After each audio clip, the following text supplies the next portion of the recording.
The changing of the seasons, no matter if it's right now, summer into fall, or spring into summer, fall into winter, they're an opportunity and an external trigger for us to look internally. And as this podcast is all about caring for plants, having successes with them, it's also about rooting in deeper and understanding how to live in alignment in concert with nature, and to celebrate that we have seasons internally, just like Mother Nature does. So today, welcome back to another seasonal session with our resident green witch, Rachael, celebrating fall.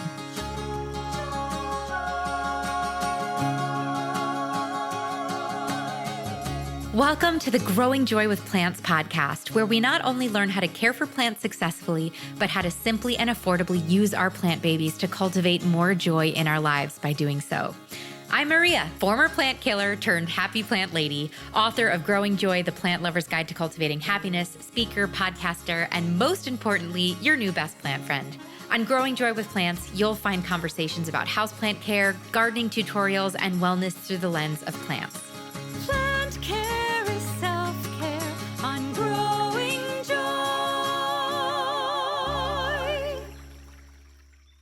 Hello, plant friends. My name is Maria. If you're new here, I'm here to help you care for plants and grow joy while doing so. And if you're a repeat listener, welcome home.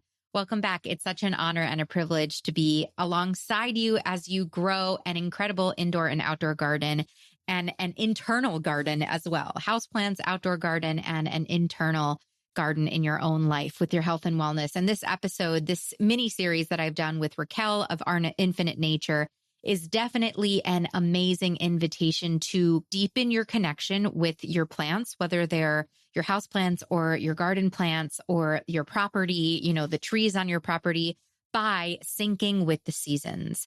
And this doesn't necessarily mean that while it's fall externally, it has to be fall internally, but every turn of the season, every solstice and equinox this year, Rachael has been joining me for these seasonal sessions to dive into what is happening energetically, physically in the changing of the seasons to the earth, in order to see, wow, is this a mirror for me? Is this something that I'm going through as well? Or am I maybe in a different season? And for us to even just as humans understand that we all have seasons.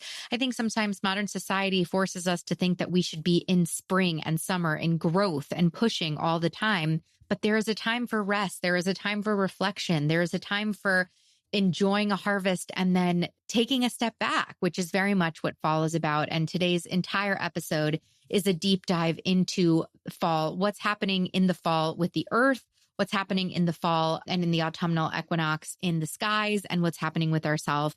Rachael is a repeat guest on Growing Joy with Plants. She's beloved. She is the author of many books. She was here for our eco-anxiety conversation, our green witch conversation. She's so in tune with nature and such a wonderful partner in this mini series. If you feel like you're in a different season, you can always scroll back. We have one on spring. We have one on summer. We'll be bringing you one on winter for this winter solstice. So without further ado, let's dive in and celebrate everything that fall has to offer our plants and us.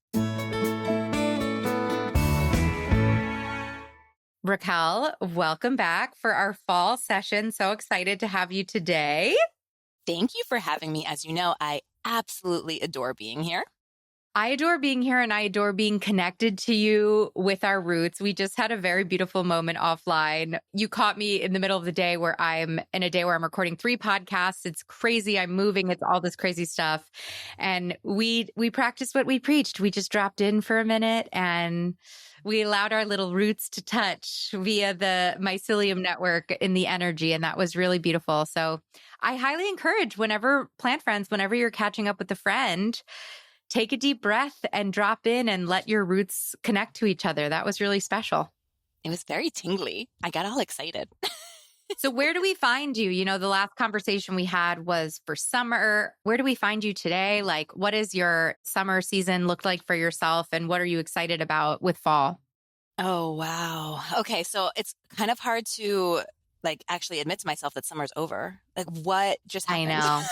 It went fast. It was definitely fiery this summer in that it went quick. And fire has that kind of fast paced energy to it. And I really feel like this summer had that. For fall, for me personally, it does feel like there's a little bit of a harvest kind of energy, which is so very appropriate for autumn and fall, because my daughter, my eldest daughter, is actually getting bat mitzvahed on the day of the autumn equinox on September 22nd. Oh my gosh. Yeah. Congrats, Mazel Tov to your daughter. That's incredible. Thank you. It's a beautiful ritual for the autumn equinox, especially because her theme is on growing food and caring for the earth, which feels so appropriate for autumn equinox as well. Raquel, that's amazing. I know, we didn't even plan that. It just happened. Like, honestly, I was like, okay, this is the date. And then I was checking on the dates for autumn equinox. I'm like, oh, that's the same day as the bat mitzvah. You know, when you work with the moon, when you work with the seasons, they work back with you. Right. They work back with you. So I was thinking about this the other day. I think I was like looking at your Instagram stories or something, and I was like, and your kids were in your stories. And I was like, what must it be like for Raquel to be your mom? It must be so cool. Like, do you do ritual with your kids? Are they connected to the earth? Like, do you incorporate that in your child rearing aspect of your life? Oh, for sure. Oh, definitely. There's always been a big connection to the earth with both my kids. My eldest daughter has more of an affinity for it. Like for example, this morning she was out collecting the blackberries that were ripe and ready to be harvested. And she loves doing that every morning. And then she goes and washes them. And then she brought 3 of the best ones for me to eat. Like, oh, my heart, you know? So sweet. My little one is a little bit more into screens and music, and a little bit more afraid of bugs. I can relate to that. Yeah. Yeah. Totally relatable. She also gets like really big reactions to like bug bites. She has a big histamine reaction to like mosquitoes and stuff. So complete respect, totally get it. So she's the one who I have to kind of like nudge outdoors a little bit more. With both my daughters, I don't force them into ritual with me. There are certain rituals that we do that, like, for example, we create an altar for every season around the equinoxes and the solstices. And that's something they love to do with me. But they see me go out and do my grounding practices every morning. And I just give them that choice of whether they want to come out with me or what they want to do. And for me, with my kids, I mean, listen, there's certain things that we're like, do your dishes, your laundry, that just gets done. But when it comes to especially like spiritual connection, earth connection, I don't want it to be something I'm forcing upon them. I want it to be something that is internally motivated, and I can just kind of be a little bit of a guidepost, a role model for that. So that's the way I see it. I think also because I was raised with a lot of forced religious behaviors. I was raised in a religious environment and I'm not religious. So I think I tend to have a little bit more of a sensitivity toward quote unquote like indoctrination. And I want my kids to come to their own spiritual connection from their own space of like inner resonance. Makes so much sense. I want to ask you a question about something I've been rolling around in my head in regards to altars. So this episode's coming out on the equinox. We are doing this interview the week before I moved to Florida. And I've had this really funny relationship with this bird's nest that has been at the door of my house. So we have a light, and every year robins build a nest. And this year there were robins that nested and they had 3 babies and the babies were great. And we followed them the entire time. It was amazing. After the nest was abandoned, I was like, oh man, it would be so special to bring this nest to Florida with me as for my nature altar. But then Billy and I looked into it, and robins reuse their nests, and I would never want to take something that they needed. So I let that go. Then there was a crazy storm, and it blew the nest off of its perch. And actually, as we walked around our property, multiple nests were like on the floor, like on the ground. And I was like, this is interesting. And then I was like, what do we do? The nest was too kind of smushed. It still looked like a nest, but we didn't put it back up in the perch because it was already knocked to the ground. And then we went away for 10 days on vacation. And when we came back, the robins had built a new nest in the same area. Of course they did. Yes, they did. So do you think it's okay if I take this nest that fell, that now is just kind of sitting on the ground, to my nature altar in Florida? Yeah. Not only do I think is it okay, I think it was gifted to you. You think it was gifted to me? I think it was gifted to you. Yeah, I think so too. I think that you wanted to take it, but you were like, I don't want to take their home. You had respect for them. nature felt that love and respect and said, we know you are nesting in your new place. We know how special this home has been for you. Here you go, my love. Here is this for your altar, for your energy. No guilt attached, right? Wow. And you can even like take it and reformulate it in a way that looks the most like a nest for you on your altar. Yeah. And with the intention of, I am nesting. And I was thinking I'd put my crystals in it. Yes. And like, there's another intention you can set with that as well for your own family's growth. But yes, I think that is, I have chills all over my body. Yes. Yeah, me too. Okay. I'm so happy I talked with you about this because so the other thing with nests is how miraculous it is. Like when I look at this nest, it is incredible how birds know how to make nests. I feel like that could be a whole separate episode, but the architecture of this nest is insane. And actually, because there's mud and leaves and all of it, there's actually plants growing within the nest because there are seeds that sprouted in the nest. That nest is so perfect for you. Like it is meant for you. I know. I'm like, this is miraculous. It's miraculous. Nature is so cool. So anyway, I digress. Yes, I love that. And well, it's interesting. I mean, because you could even, this could be a whole episode. You should get some of your bird people. But like, if you think about the different birds and the different forms of nests they make, right? Like, so we have nesting turtle doves in our backyard who have come every single year, and they usually use the same nest and sometimes make other ones, but usually they use the same. And they make the like most chaotic nest I've ever seen. It's literally just like, we're just going to throw some twigs in a circle and we're good, you know? But they come back every single year. And what's funny is that even though we don't touch their nest, like sometimes it will fall down. It'll just get too heavy. There's put too much in there. The wind, it will fall down. But regardless of whether it falls down or not, whenever they're getting ready to lay their next clutch, they start bringing some more twigs over to the nest again. So I feel like they have this almost like innate behavior of preparing the nest for the next clutch of eggs. Regardless, at least this is what I see with the turtle doves. It might be different with different birds. So again, that's why I wouldn't be too concerned when you have a nest in a specific area. If it gets knocked down, don't get too concerned because the birds it's almost like they can imprint on the nesting zone. And birds, I know a lot of animals have this. I'm not sure exactly about birds. I'm not a bird expert, but from what I understand or what I'm seeing with the turtle doves, it seems like they want to come back to that same nest even when they're an adult for their own babies. So it's almost like they imprint on the location itself. Oh, yeah. Our hummingbirds, I can't see their nests, even though I've spent hours on, TikTok looking at hummingbird nests because they're so small. But we have the same hummingbirds come back every year. Like they know every year. And the first day that they get there, they're like knocking on my window being like, excuse me, we're back for the season. Where's my hummingbird water? And I'm like, oh my gosh, I'll be right there. I love it. We have hummingbird nests. Yeah. Oh, I love hummingbirds. I'm hoping in Florida that I'll have hummingbirds too. So follow me on Instagram if you want to see what birds. I have a new podcast sponsor. It's one of those cool electric bird houses that has the video camera in it. I have one of those. Oh, you did? Do you love it? My husband just got it for me for my birthday. It's so cool. Yeah, I'm so excited to set it up in Florida. Yeah, it's really cool. I'm still figuring out because it takes the adorable videos and photos of them when they come to eat. But now I'm like just trying to figure out like, okay, how do I save this to my phone? Like my camera roll, right? So I'm learning. My husband's more the tech guy. He's helping me with it. But the hummingbirds love it. And of course, there's like a male who'll always be like, this is mine, right? Like mine, and try and chase everyone away. But then when he's chasing, another one comes and, They're so territorial. I've gotten caught in many crosshairs of hummingbird fights, and they're pretty intense. Oh, yeah. And they'll dive bomb you. They'll just dive bomb you. Yeah. I'm not scared of them, though. I'm like, please dive bomb me. Please get tangled in my hair. I would love that. I'm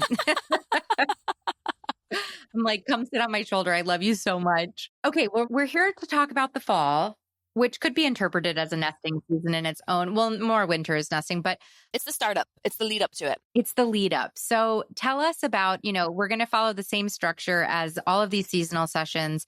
What's going on, the changing of the seasons in the earth, in the sky, and in ourselves. So as we enter into fall, What are our gardens and our lawns and our forests and our local ecosystems experiencing? It is a really stressful time in life, plant friends. And I gotta tell you, I'm constantly surprised and delighted to report that one of the best things I've done for my mental health in the last couple of years is hang Wind River wind chimes around my house. The chimes are so soothing. They sing in the wind, and all day, whenever I hear them, they remind me to drop in for a mindful moment. And Wind River cares about your mental health, so they are using their paid ad break on Growing Joy with Plants today to gift you a moment of calm, a sound bath of sorts, with the Corinthian Bells 50-inch wind chime. So take a deep breath, exhale, and enjoy a moment of relaxation.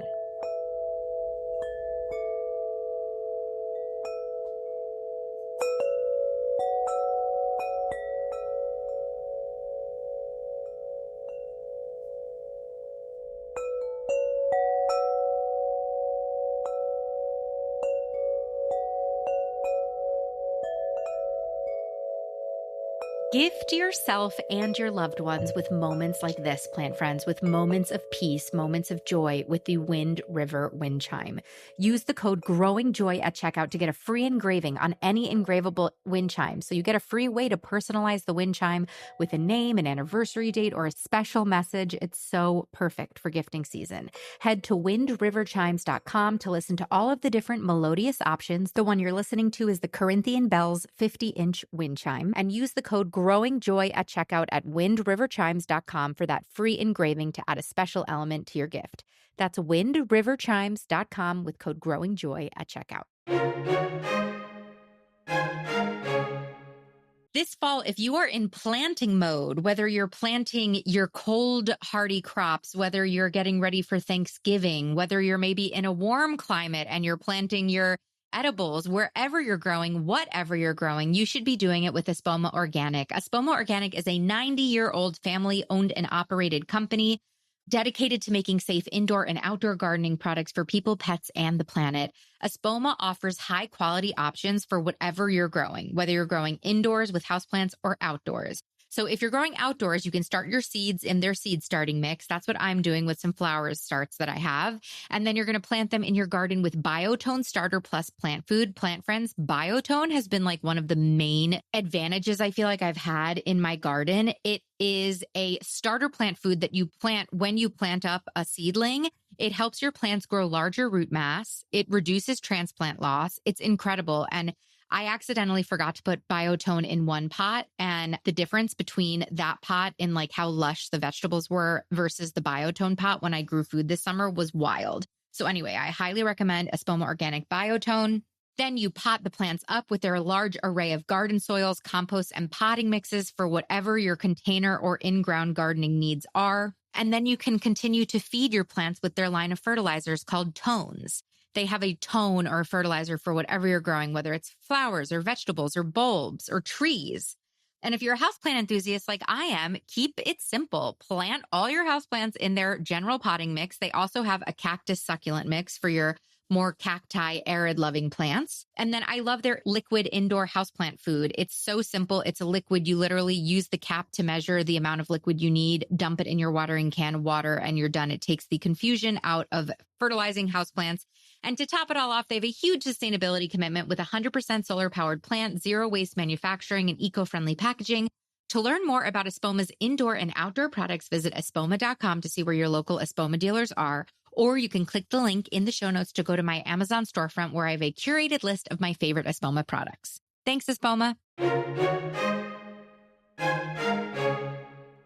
I mean, this is really going to vary based on where you're at and your, microhabitat and all of that, your climate. But ultimately, what fall represents is this harvest. Like it starts off with this big kind of harvest energy, but then it kind of it slows down into an energy of preparation and then restoration. So if we think about what's happening on the earth, we have like, for example, in my yard, my fig tree is going off.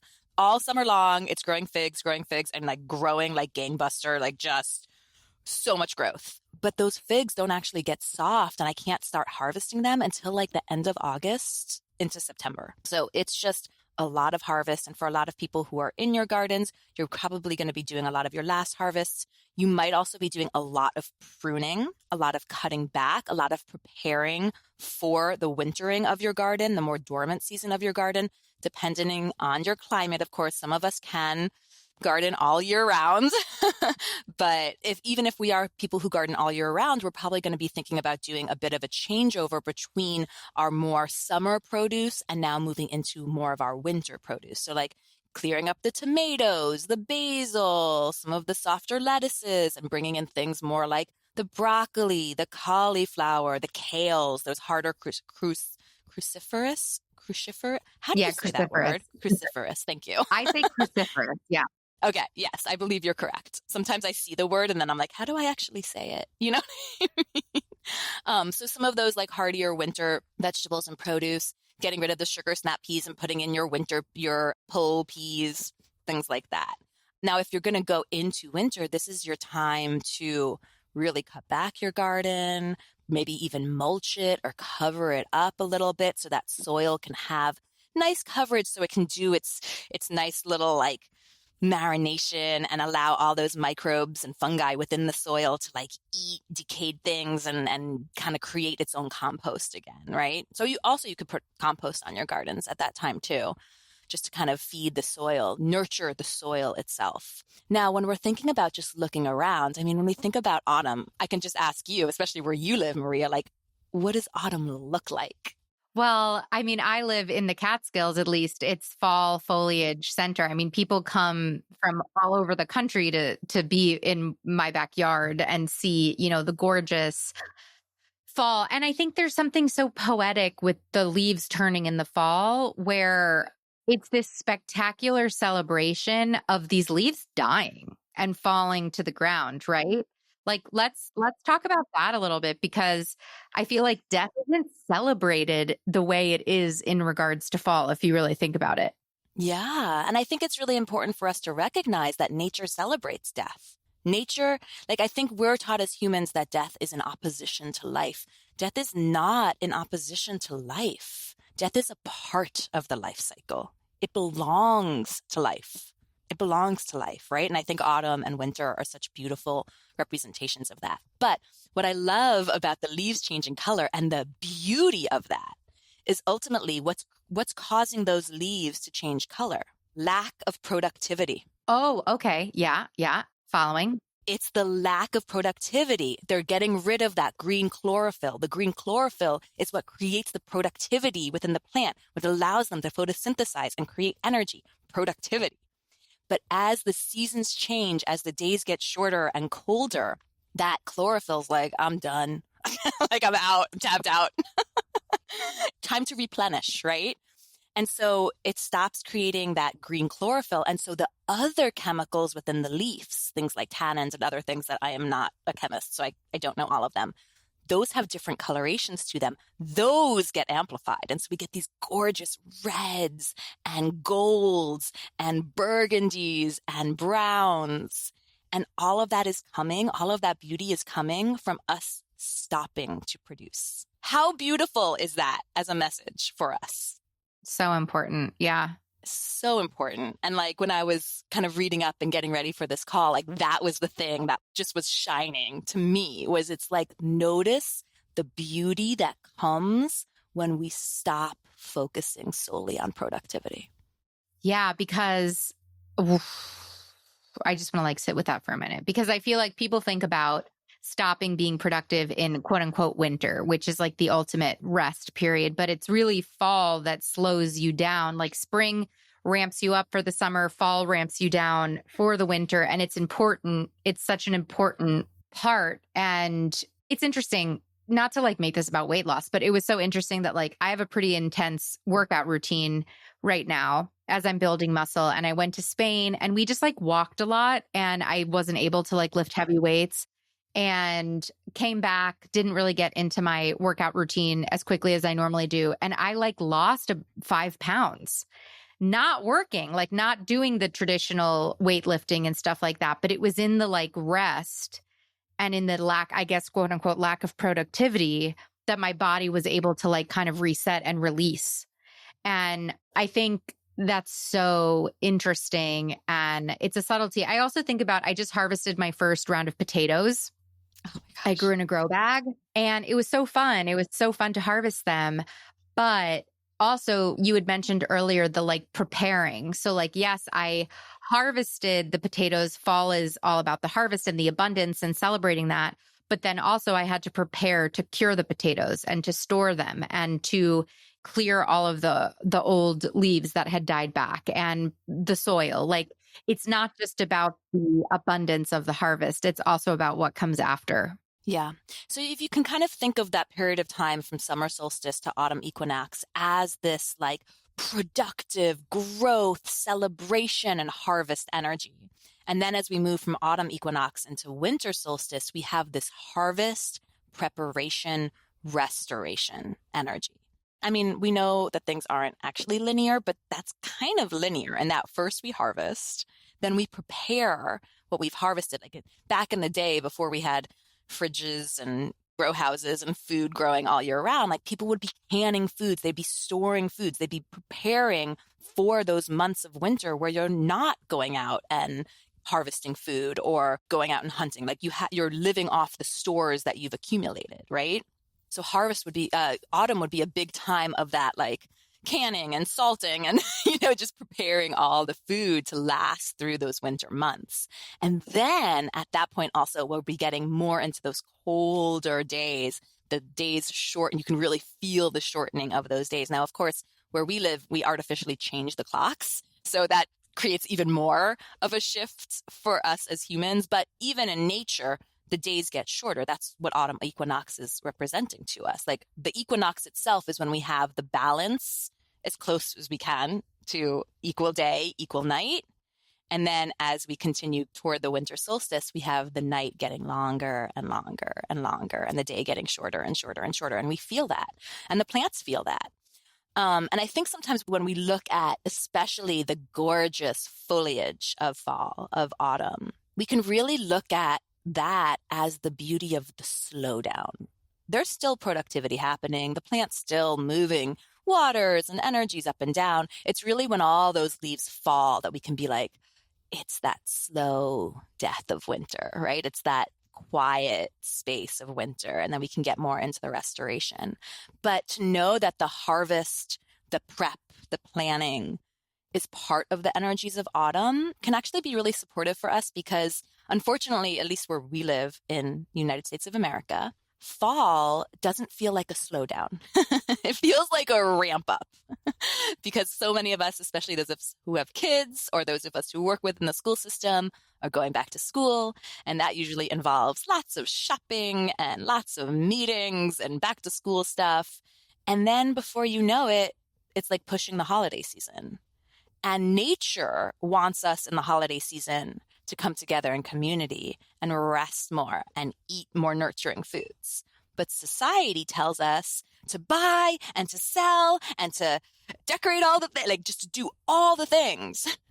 And so I think so many of us are really trying to create a little bit of a balance between like what we feel naturally, cyclically within our own bodies that's aligned with what we're feeling from the earth, with what our society is calling from us, trying to create a balance with that.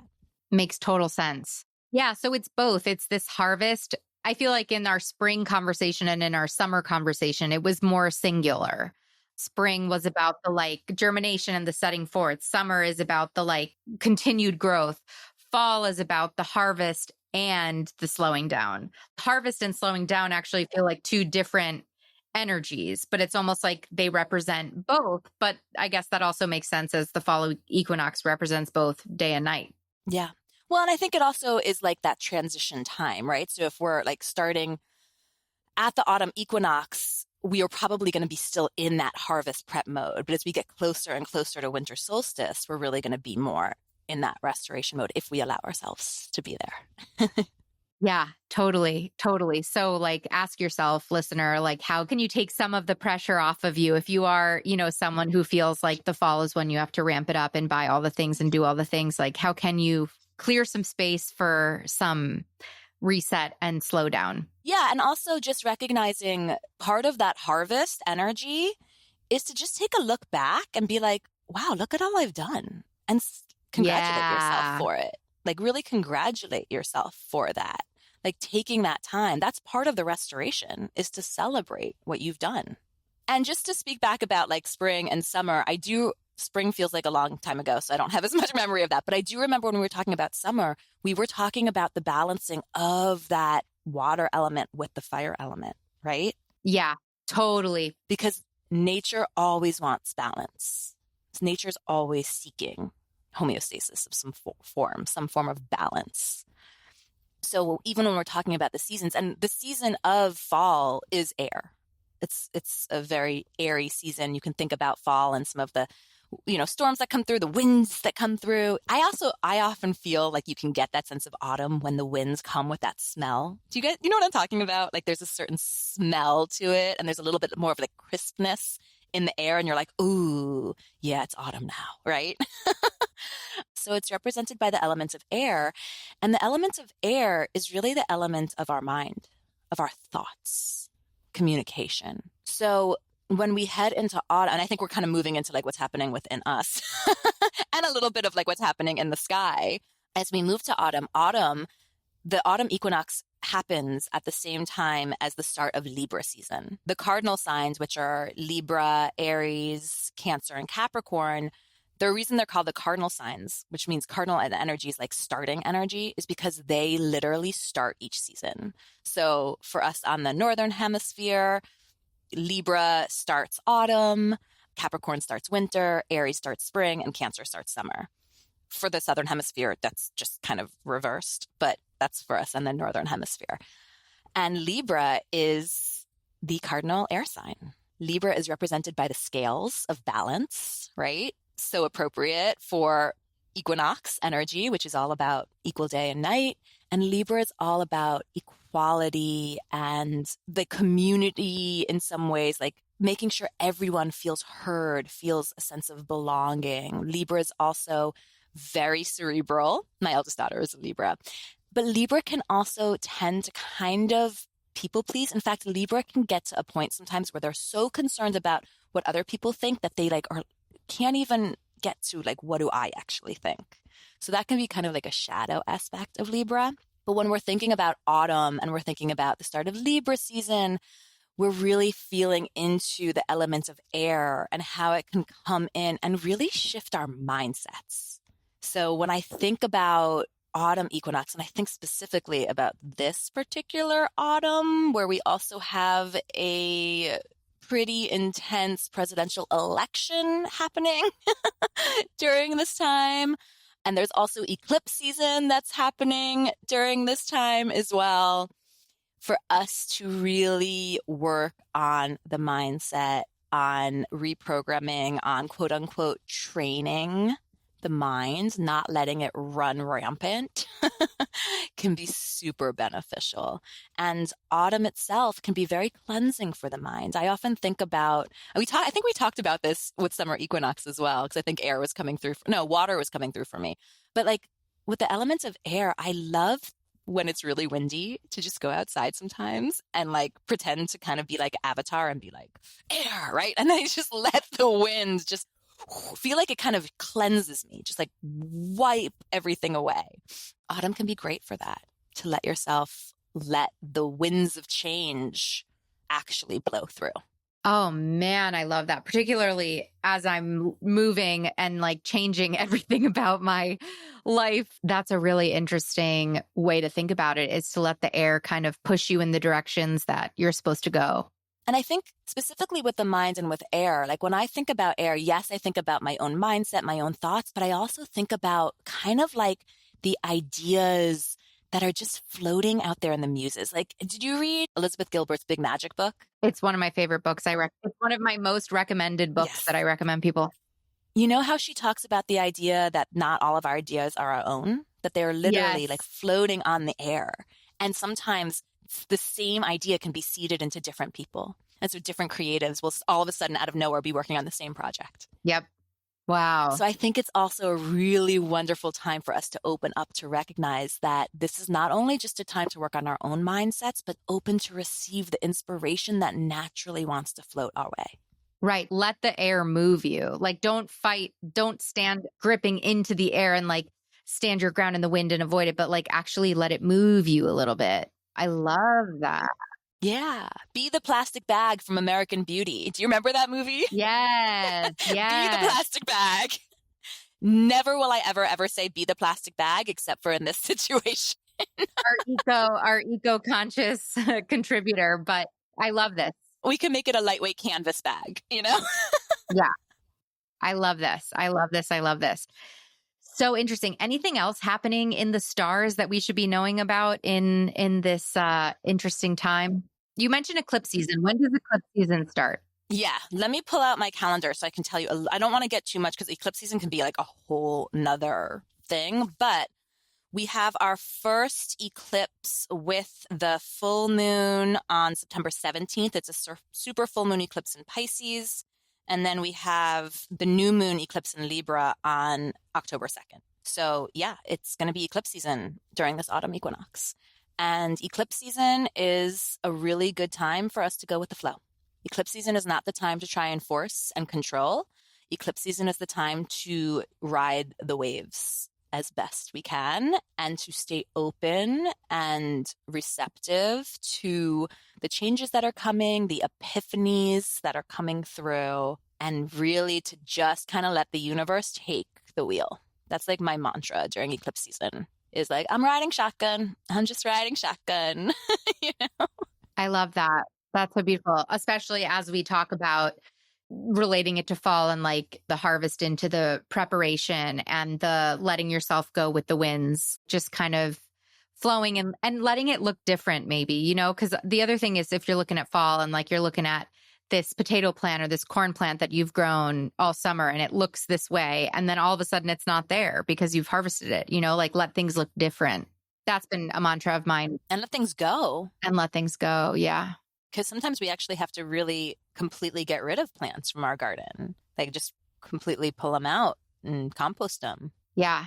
And let that compost go feed something else, right? Go feed another plant. Yeah. That needs this is perfect. So in your personal practices, how are you using fall? And for listeners that want to be more in tune with the changing of the season, like what should we be looking at for ourselves as either practices or thoughts and mindset? Well, like we did with summer season, you might actually find that it might be good to ask the elements what other element might want to come in and support you, especially if you're feeling like your mental energy is a little intense during this season. Like if you're noticing that your brain is just really loud and kind of spirally, then see what other element might want to come in to help support that, to help balance out that air energy.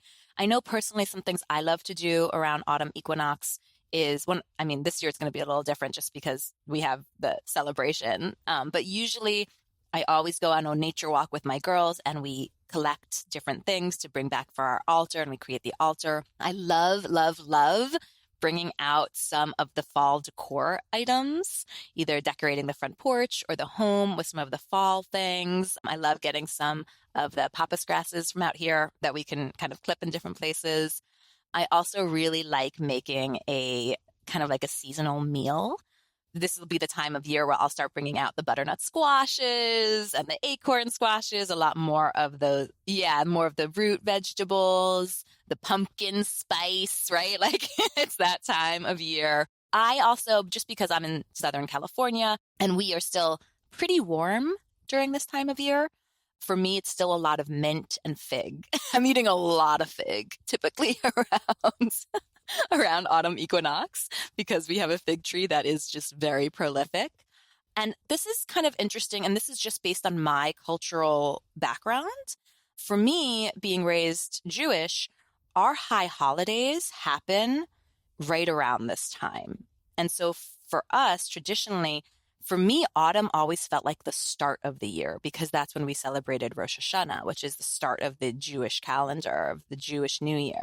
So for me, there was always this, and also it's like when school started. So for me, autumn always felt like a new beginning, even though when we look at the astrological calendar, it's really spring. That's the start of the year and the start of the new beginning. Just because of my lifestyle, that always felt like a new year, a new start. And so for me, as I head into autumn, for me, there's always this sense of being able to start on a clean slate. It's almost like wiping the mind clean. Like if you were to take like an eraser to a dry erase board. That's always been something that comes through for me around this time. And honestly, I feel like air is really good for that. If we can call in air to come and just like and wipe away, clean some of those repeating thoughts that are not necessarily super beneficial, that are running through our head or through our nervous system even, that can be really, really beneficial. One of the things that's interesting about the high holy days is that it does ask for a lot of inner reflection around your behavior. Now, the way I was raised with it, it felt like it was very guilt-inducing. But one of the things I'm seeing now more as an adult is that it's actually an opportunity for you to take stock at your harvest of the year. Now, of course, I'm not religious, so I don't do it in the same way. But I do find that time of year, I naturally do that. I take stock of like what's happened this last year. What do I feel like I'm harvesting? What do I feel like I'm still planting? And what do I feel like I'm discarding? Yeah. Well, I think that's the beauty of, and the reason why it was so important for me to create this mini series with you is like the turning of the seasons is an awesome opportunity to reflect in every point. And because you do have this for most people, I'm moving to Florida, so we don't have fall in Florida, but like you have this external trigger to be like, oh, the seasons are changing. Oh, it's cold. Oh, I smell, for me living in New York, like the smell of crisp fall air does something to me. Like it awakens me, it calms me. It's like all these things at once.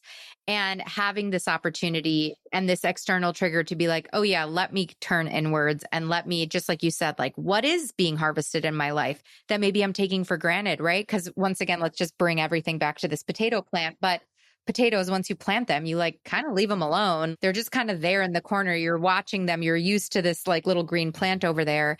You kind of take it for granted that you're like growing this produce. Where can you celebrate harvests? And then also where can you let go of those celebrations? Where can you let go of the fails too? Like where can you, it's just this beautiful fall, particularly to me, more than spring and summer, tends to be very reflective and very like, it's also the beginning of the school year. So a lot of people view it as the beginning of the year because of the school system, but also it's like, and it's your last 3 months before the new year turns. So also like what still needs to be done if you're looking for your business, what doesn't need to be done, what's getting bumped to 2025, like it's where a lot of people do their annual planning. So yeah, it's all very interesting and a beautiful time for reflection for sure. Yep. Yep. And what you just described in terms of like fall feeling a little bit more of like a slowdown, like what you're describing is literally the part of the fall that is taking you into that winter season, that part that is the restorative, right? Because as we go fall to winter solstice, fall equinox to winter solstice is that the harvest, the prep, the restoration. And then as we're in the winter solstice back to spring, there's this restoration. And then there's also this kind of like illumination and cleansing that comes in as well. But we'll talk about that more as we get to winter solstice. But yeah, I feel like with autumn in particular, I mean, I think if we think about each season in terms of the elements as well, right? Like Aries is that earth element, that growth. And then summer is that fire element of that productivity and like brightness and like speed and heat, you know? And then fall, we get this air energy of, to me, air also is possibilities. There's this element of like possibilities that come in. It's very much, air is also very much about focus and boundaries because of the way it impacts our minds and the way that our minds can be used for focus and boundaries in particular. So I think it's a really good element for that. And then winter is that element of water, that element of flow, that element of emotion, that element of adaptability as well. So even thinking about elementally and how they feel, how those elements feel, like our own relationship with the elements can be a good way that we feel into working with the seasons. And that can shift depending on where we're at. We could use air in really beneficial ways, or we can find that air is coming in ways that feel really distracting or really chaotic. It really is based on what's going on within our own energy and what our personal energy needs in that moment as well. Oh, so beautiful. I know you said, would you mind leading us through? So now that we've kind of explored and excavated what fall means to us, can we do a little bit of a meditation to wrap this up and allow ourselves to drop in even deeper to this fall equinox energy? Yes, I would love to. And it's actually perfect timing because the meditation that I have prepared is one that does just what I described, which is like ask air, like, what do I need from you right now? You know what I mean? Like, so this is just something I do, friends, somatic practice I do to help me go from like a lot of that air element and talking, so I can kind of drop in into the moment, into my body. So I just kind of shake a little because it helps me get present. If that feels good for you, you can do it as well. All right, let's start with a hand on the heart. If it feels good, you can place another hand around the belly button area, around the navel area. And we're just going to start in taking a nice deep breath, really breathing in through the nose if that's available, into the lower abdomen, then up into the chest. And just letting everything go with an open mouth exhale. We're already working with and utilizing and calling upon the element of air, even right here and now as we focus in on our breath. Breathing in again, allowing that fresh oxygen, that fresh air element to come rushing through as we inhale. And allowing it to cleanse and release anything that's distracting as we exhale. Just keep breathing in, letting yourself really feel yourself receiving that fresh energy, that fresh air, that fresh prana as we inhale. And now as we exhale, beginning to allow every cell to receive that fresh air. So not only are we receiving as we inhale, we're receiving as we exhale too. Very good. And as we continue to breathe like this, I want you to go ahead and use that beautiful inner eye of yours to envision a gorgeous autumn forest. Perhaps it's the forest all around Maria's home, up in the Catskills. But just imagine it, see the colors, the burgundies, the browns, the golds, the yellows. Smell that crisp, sharp air. Hear the crunch of the leaves and the grasses underfoot as you move through, and just let this vision permeate your consciousness as we allow ourselves to be with the sensations of fall, the sensations of autumn. Take notice in your mind's eye if there's any type of tree in particular that is coming to you. If there's a certain color of the leaves that is brightest in your mind's eye. And just let yourself be with this. Be with the smell. Be with the temperature. Be with the sights. Be with the forest community as it's in this time of transition. As it's allowing itself to be beautiful art in the slowdown.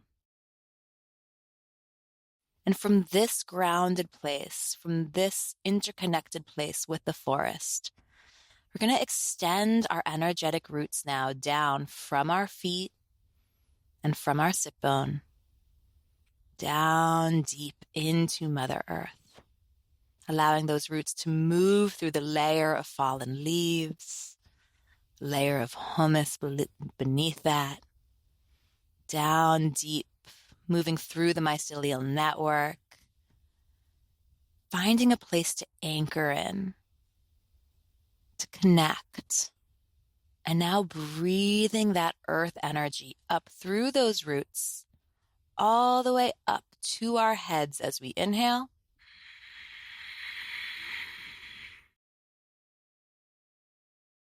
And receiving that beautiful earth energy in every cell of our body as we exhale.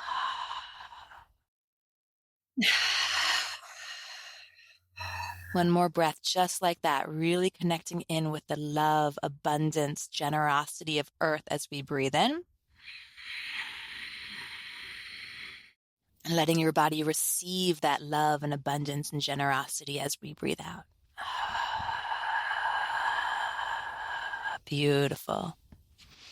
And from this connected place, we're now going to call upon the element of air, the element of thought, the element of inspiration, the element of gusts and flows to come to our awareness, taking note of how air is coming through.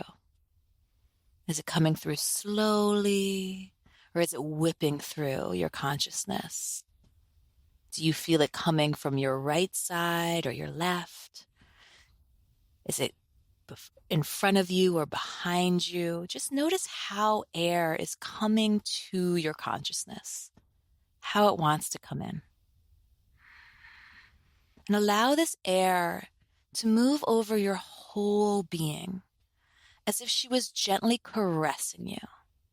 Take notice of where she begins. Is she starting at your head or is she starting at your feet? But let this element of air caress your aura and your body, moving through with grace, with ease, and with its own intelligence. We don't need to force or control this. We are just receiving as this element comes through and interacts with our energy in the way that's most beneficial. I feel the air behind my heart space right now, going over my shoulders and my shoulder blades, and then wrapping around to the front of my heart and just gently tapping. And however you feel it, that is what is appropriate for you. Let this air cleanse you. Let this air caress you. Let this air inspire you. And keep breathing it in. Receiving with the inhale and receiving with the exhale. And before we give thanks to air and give thanks to this beautiful season of autumn, let's just take a moment and ask this element of air and this beautiful, absolutely necessary and transitionary season of autumn to share with us a gift of restoration. Even as we move into autumn, into the responsibilities and needs that are there, ask for autumn and the elements of air to seed within you a gift of your own restoration. What idea is air giving you for how you can create more a sense of space, of time, of presence, even as you move through your daily life, daily needs, daily responsibilities? How can this element of air, how can this season of autumn support you in all of your harvests, in all of your preparations, and in the restoration that can come from taking those earlier actions?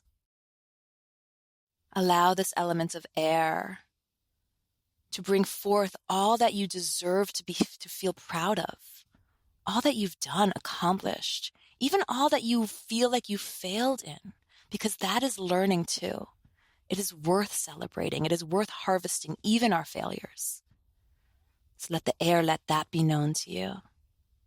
And let the air give you a sense of capacity and capability in your own preparations for the season of rest to come.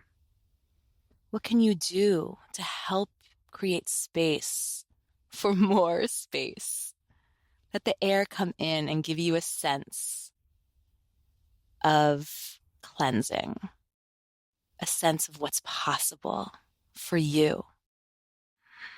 And then lastly, just surrender into being here now, allowing the air to move around within, without us, and giving thanks to this moment, giving thanks to your own focus, your own presence, giving thanks to Mother Earth below, giving thanks to great universe above, and giving thanks to the season of autumn, the elements of air, and the cleansing inspiration we receive.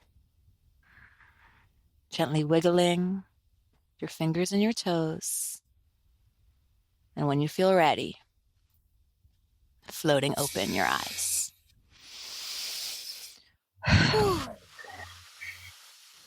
Mm.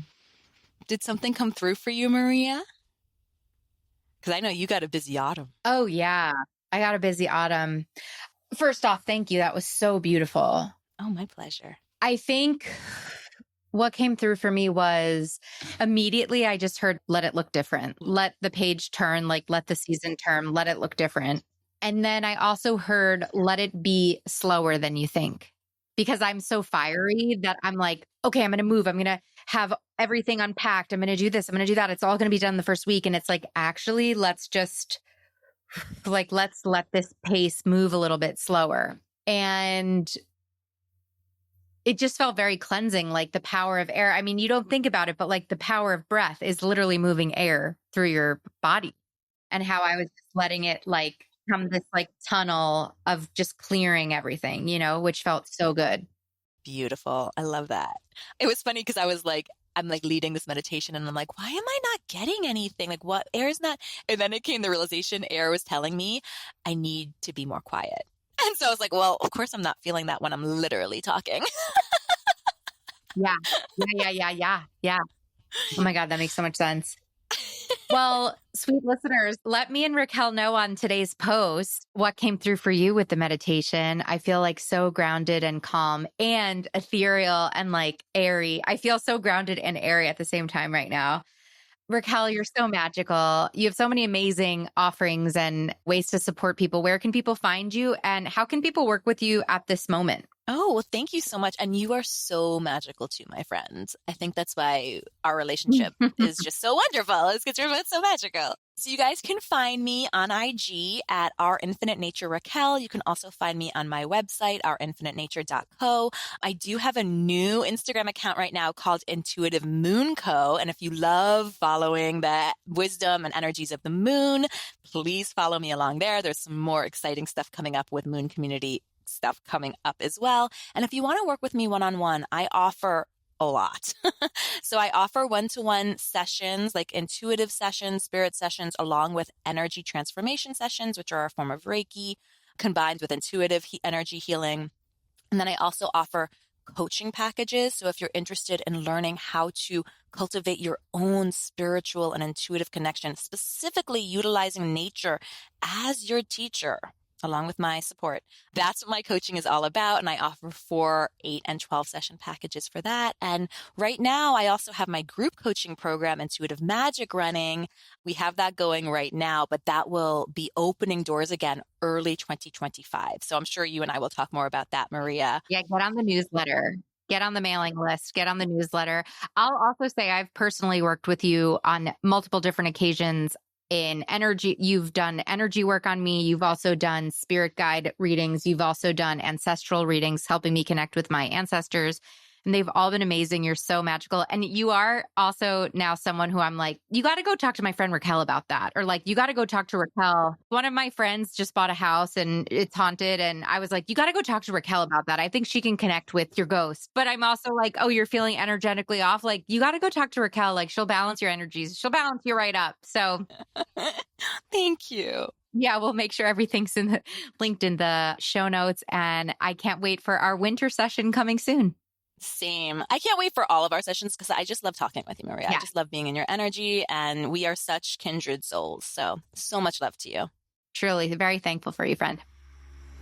Thank you to Rachael. She is so special and magical. I love her so much. This was so helpful. I did this interview with her when I was in the midst of moving to Florida, and it was just like such a chaotic day for me. And I feel like whenever I talk with her, I just like root right in to the truth of everything. She's just a lady that does that for you. So thank you, Rachael. Go follow her at Our Infinite Nature. Go follow her new account. We're going to link to everything in the show notes. I asked her if she would come back on for a lunar specific episode soon, which will be really fun. I'm so excited. Let me know if you like episodes like this. And if you wanted Rachael to come on for another type of green witchy episode, let me know. And if you ever have requests for any sort of episodes, you're always welcome to shoot me an email at maria@growingjoywithmaria.com. I can't tell you how many episodes of this podcast, of the 250 episodes we have, are literally created because a listener DMs me saying, hey, have you ever done an episode on this? I'm really confused about it, or I'd really love to learn more. And I'm like, that's a great idea. Yes, I will go find an expert for that interview, right? So I hope this episode helps you root into nature, get closer with nature, deepen your connection with nature, but most importantly, deepen your connection with yourself in hopes that you continue to keep growing joy. Plant friend, thank you for tuning in today. It means so much to me that I get to be part of your planty journey. If you like what you heard, make sure you're subscribed to the show so you never miss an episode. We have so many incredible interviews and solo episodes on incredible houseplant and gardening topics that you will not want to miss this year. And while you're over there in the podcast player subscribing, why don't you click over to the review section of Growing Joy with Plants and leave us a review. Reviews are tremendously helpful for the growth of the podcast, so thanks in advance. If you're looking for more opportunities to grow as a plant parent with Growing Joy content, we've got so many options for you. First, I highly recommend you taking the Plant Parent Personality Test. It's free, it's super fun, it takes 3 minutes to complete. At the end of the test, you're gonna get your plant parent personality profile and a curated list of plants, projects, and podcast episodes that are right up your alley, tailored just for you and your lifestyle, inspired by your results. The links are in the show notes. If you're looking to uplevel your plant parent game, I have so many free downloads on my website that I think could help you, like the Understanding Natural Light download or 9 different ways to green up your office space. If you'd like to support the show monetarily and help me bring the show to as many people as possible for free, you can head to our Patreon link in the show notes to learn more about our offerings. And finally, I invite you to come hang out with me and continue the planty conversation on social media on Instagram and TikTok. I'm Growing Joy with Maria. My DMs are always open if you have requests for topics or ideas for the show. Thank you again for listening. It is truly my honor and delight to help you keep blooming and keep growing joy.